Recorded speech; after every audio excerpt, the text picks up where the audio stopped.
The seismic losses in America's jazz community due to COVID-19 and the efforts now to preserve this rich national legacy. ABC's Kira Phillips with the moving look and listen. It's been the soundtrack to our lives, expressing pain to sheer joy. Jazz has survived so many struggles. It has. Jazz has gone through everything that we've gone through as people. I mean, all of our highs, all of our lows, it expresses it with the note B flat, the note E, all of that. It's an honor to perform it. It's an honor to tell that story.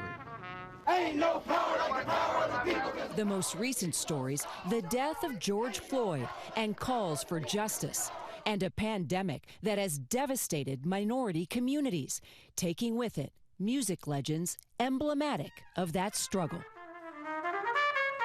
And for Sean Jones, jazz isn't just a profession, it's personal. He tours and teaches. Right? Preserving the legacy of jazz here at the Peabody Conservatory, located not far from Baltimore's famous jazz district, where clubs like Keystone Corner are usually booming with bent and blue notes. But for now, coronavirus has redefined jazz's call and response.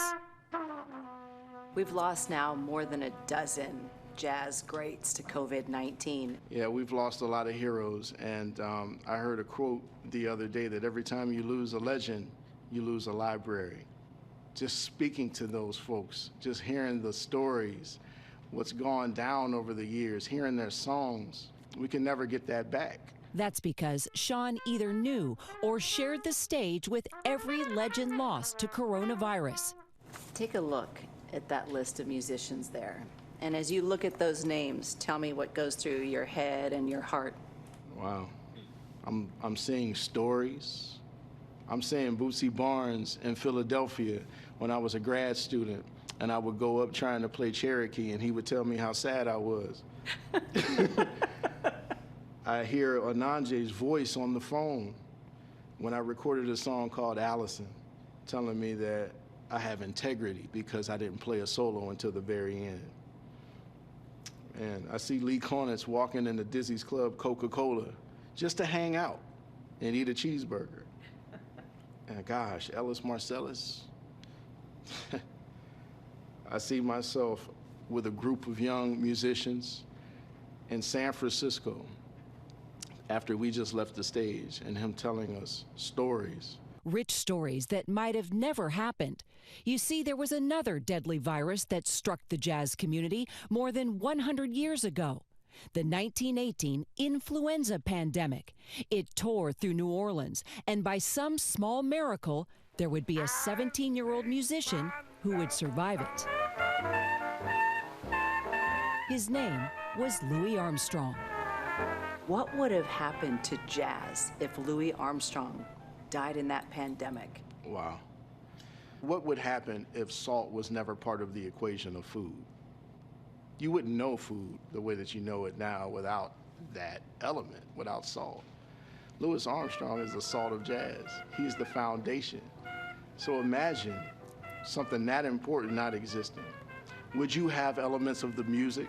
Sure you would, but that spirit wouldn't be there. It'd be a completely different thing. Keeping alive the roots and the rhythm is more than a passion for Sean Jones. It's a calling. As a musician, it is my duty to tell the story of COVID-19 sonically, to express the pain that folks are feeling right now, to express the tears that are shed, the anger, the loneliness, the depression. Jazz is going to get us through this in the way that it always has. It's going to allow us to be who we are, unapologetically. It's going to allow us to cry. It's going to allow us to dance. That's what jazz is going to do. That's what all music is going to do.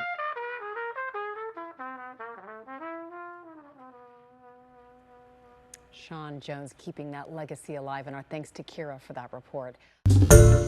Hi everyone, George Stephanopoulos here. Thanks for checking out the ABC News YouTube channel. If you'd like to get more videos, show highlights, and watch live event coverage, click on the right over here to subscribe to our channel, and don't forget to download the ABC News app for breaking news alerts. Thanks for watching.